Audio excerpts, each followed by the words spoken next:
आज हम लोग पढ़ेंगे पार्ट 3 के अंतर्गत यानी औसत परिवर्तनशील लागत क्या होता है, एवरेज वेरिएबल कास्ट क्या होता है। उसके संदर्भ में हम बड़े ही सरलता से अपनी बातों को रखेंगे जो बड़े ही कम समय में आपको समझाने वाले हैं। वो 4 नंबर और 2 नंबर और 1 नंबर में आने वाला है, आपको सूत्र के रूप में भी पूछ सकता है। तो आइए समझते हैं कि एवरेज वेरिएबल कास्ट क्या होता है। औसत परिवर्तनशील लागत यानी ये निकालने के लिए कुल परिवर्तनशील लागत का उत्पादन की मात्रा से भाग देने पर प्राप्त हो जाता है। यानी हम कह सकते हैं कि जो कुल परिवर्तनशील लागत है, जितनी वस्तु को बनाने में उतनी मात्रा से भाग दे दीजिए, आपका जो ए भी सी आपको निकल करके सामने आ जाएगा। आइए एग्जाम्पल से देखते हैं। ए भी सी यानी ए भी सी का मतलब ये औसत परिवर्तनशील लागत। ए भी सी का मतलब होता है आपका औसत परिवर्तनशील लागत, जिसको एवरेज वेरिएबल कास्ट कहते हैं। टी भी सी का मतलब होता है कुल परिवर्तनशील लागत या टोटल वेरिएबल कास्ट होता है। और क्यू का मतलब होता है क्वांटिटी। तो टी भी सी से हम क्यू से भाग दे देंगे, जो टी भी सी में क्यू से भाग दे देंगे वो हमें निकल करके आ जाएगा ए भी सी। तो देखते हैं यहाँ पे ए भी सी का मतलब औसत परिवर्तनशील लागत, टी भी सी का मतलब होता है कुल परिवर्तनशील लागत और उत्पादन की मात्रा क्यू का मतलब होता है। अगर ऐसे आपको मैंने तो सूत्र के रूप में आपको एबीसी निकालने के लिए बता दिया, और ऐसे लिखना भी होता है तो ऐसे हम लिख सकते हैं कि औसत वेरिएबल माने औसत परिवर्तनशील लागत बराबर, यहाँ पे अगर चाहें तो लिख सकते हैं कि औसत परिवर्तनशील लागत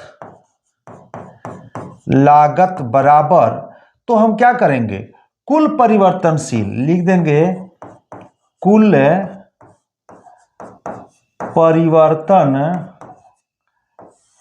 परिवर्तनशील लागत बटे क्या उत्पादन की मात्रा हो गया आपका। बड़े इजी वे में इस तरह से भी लिख दीजिए और इस तरह से भी लिख सकते हैं, दोनों आपका सही है तो समझ में आ गया होगा। आइए हम एक इसे सारणी से समझने का प्रयास करते हैं। यहाँ पे हमें क्या निकालना है, ए भी सी निकालना है। क्या निकालना है, ए भी सी। सारणी जो है ये बनाया गया है आपका ए भी सी निकालने के लिए।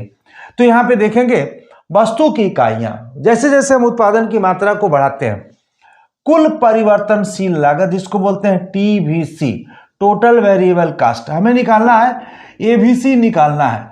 तो एबीसी कैसे निकलता है, हमने आपको बताया अभी कि एबीसी बराबर आपका टीवीसी बटे ये क्यू, ये आपका फॉर्मूला बताया हमने। अब इसमें निकालना कैसे है आप देख सकते हैं। तो ये टीवीसी है और क्वांटिटी क्या है आपका, ये है, और निकल जाएगा आपका एबीसी। तो आइए देखते हैं। तो ये 0 का 0 है, 0 है, और 1 है, तो ये आपका टीवीसी हो गया, ये है आपका, ये हम निकाल रहे हैं टीवीसी। क्वांटिटी का है आपका, ये क्वांटिटी है, तो ये है आपका 1 कर दिए हम। इसका निकालेंगे 2 कर देंगे, इसका निकालेंगे 3 कर देंगे, इसका निकालेंगे 4 कर देंगे, इसका निकालेंगे तो 5 कर देंगे। आइए हम निकाल करके देखते हैं। पहली इकाई का निकालते हैं, फिर दूसरी इकाई का, तीसरी इकाई का। पहली इकाई का दिखाते हैं, यहाँ पे लिखेंगे ए भी सी इजकल टू टी भी सी। क्या भाई, टी भी सी अगर पहली इकाई का है आपका 40, क्वांटिटी क्या है 1, तो क्या हो जाएगा ये 40 होगा। ये हम पहला निकाल दिए। अगर दूसरा निकाल कर देखते हैं कि ए भी सी बराबर क्या है 60, तो 60 बटे क्या हो जाएगा आपका 2, तो ये हो जाएगा आपका 30। तो 40 और 30 हो गया।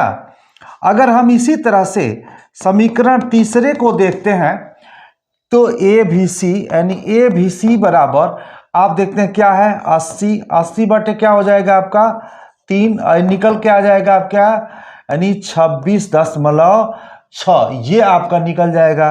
फिर से हम देखते हैं कि चौथे समीकरण में कि ए भी सी बराबर आपका क्या है आपका 120 बटे क्या हो जाएगा चौथी इकाई, तो यहाँ पे 4 कर दिया हमने, 4 ये निकल जाएगा 30 चौको 120, ये आपका निकल गया। फिर हम पांचवी इकाई को अगर देखते हैं, ये पांचवी इकाई ए भी सी बराबर 180 बटे क्या हो जाएगा आपका 5 काट देंगे हो जाएगा आपका 36। तो इस तरह से ये निकल गया आपका औसत परिवर्तनशील लागत। कैसे निकालते हैं, आपको ऐसे निकालते हैं, मेरा बात समझ में आ रहा होगा। इसी फार्मूले से हम ए भी सी, अगर आपको साड़ी दे दिया हो या दो दे दिया हो कि टी भी सी बराबर 60 और इकाई बराबर आपका मतलब 2, तो क्या ऐसे निकालेंगे, आप ऐसे ही निकाल देंगे, बड़े इजी तरीके से निकाल लेंगे। आइए हम थोड़ा सा इसको हम एक बार और समझने का हम प्रयास करते हैं कि इसे हम कैसे समझें। इसे हम मिटा देते हैं और मिटाने के बाद फिर हम आपको एक एग्जाम्पल से समझाते हैं और नेक्स्ट इसका हम डायग्राम भी आपको बना के समझाते हैं जो आपको समझ में आ जाएगा। यहाँ पे देख सकते हैं कि अगर ये प्रश्न आ जाए, ये प्रश्न आ जाए, वो पूछता है अक्सर कि 5 वस्तु के उत्पादन में, 5 वस्तु के उत्पादन में जो कुल परिवर्तनशील लागत, क्या लिख लीजिए टी भी सी कितना है, मान लीजिए 200 है, तो ए भी सी होगा, यानी ए भी सी होगा। अब बता दिया कि 5 वस्तु हो गया है और क्या हो रहा है यहाँ पे कुल परिवर्तनशील, 5 वस्तु को बनाने में कुल परिवर्तनशील लागत कितनी लग रही है 200 और निकालना कितना, क्या निकालना है ए भी सी। तो आप देख सकते हैं ए भी सी बराबर हमने आपको बताया था टी भी सी बटे क्या होगा आपका क्यू। तो यहाँ पे देखिए आपका टी भी सी कितना है 200 है, तो हम लिख देंगे ए भी सी बराबर, ये क्या लिखेंगे 200 बटे हमने क्या बताया क्वांटिटी, ये क्वांटिटी, तो 5 वस्तु की बात हो रही है तो क्यू क्या है आपका 5 है, क्यू क्या है आपका 5 है, ये क्यू आपका 5 है। अब ये भाग दीजिए ना, तो कितना हो जाएगा आपका 20 पर, अरे सॉरी 40 होगा, ये हो जाएगा आपका 40, ये 40 होगा, तो ये हम लिख देंगे ए भी सी बराबर कितना होगा 40, उत्तर आपका आएगा 40। ऐसे 2 नंबर में अगर एग्जामिनर फंसाना चाहता है तो ऐसे आपको फंसा देगा। तो इस तरह से हम इस फार्मूले को समझ सकते हैं। आइए हम इसको एक ग्राफ के भी द्वारा समझने का प्रयास करते हैं कि इसे ग्राफ से हम कैसे समझें। तो ग्राफ से भी हम आपको समझा करके ही बता देते हैं बड़ी क्लियर तरीके से कि इसका ग्राफ कैसे बनेगा। यहाँ पे हम थोड़ा सा ले लेते हैं और ये ग्राफ आपको, ये आपका हम ग्राफ बना रहे हैं, ये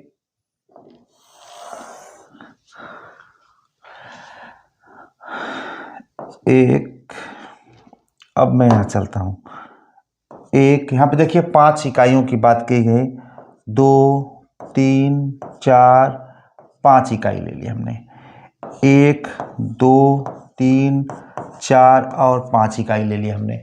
और यहाँ पे देख सकते हैं कि अधिकतम कितना है, यहाँ पे 40 है, अधिकतम कितना है 40 है। तो हम देखते हैं कि एक डिफरेंस ले लेते हैं, 8, 16 और 24, 32 जितना भी हो जाए। यहाँ पे ये y हो गया और ये x हो गया। यहाँ पे हम लिख देंगे, क्या है, लिख देंगे लागत लिख देंगे। और इसको हम दो तरीके से समझते हैं, इजी वे में हम आपको समझाते हैं पहले। तो यहाँ पे आपका 8, 16 और 24 और ये है 32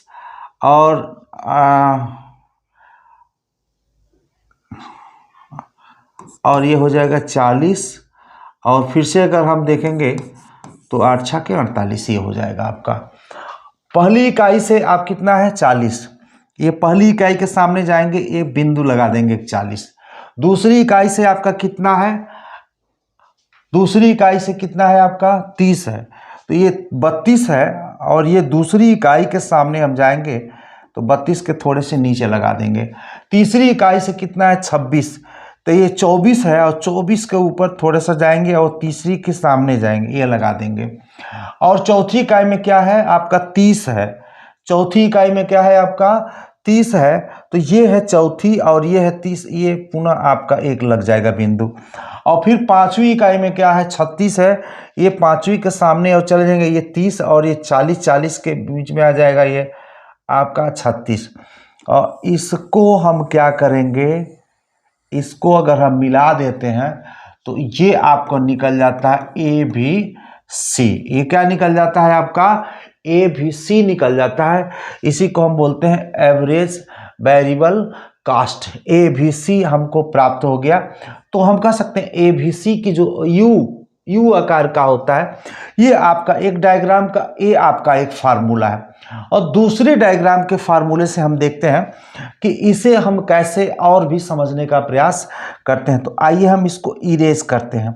इस यहाँ पे लिख देंगे उत्पादन, यहाँ पे लिख देंगे हम उत्पादन, यहाँ पे लिख देंगे आपका ABC है, यही है ABC निकालने के लिए निकल गया।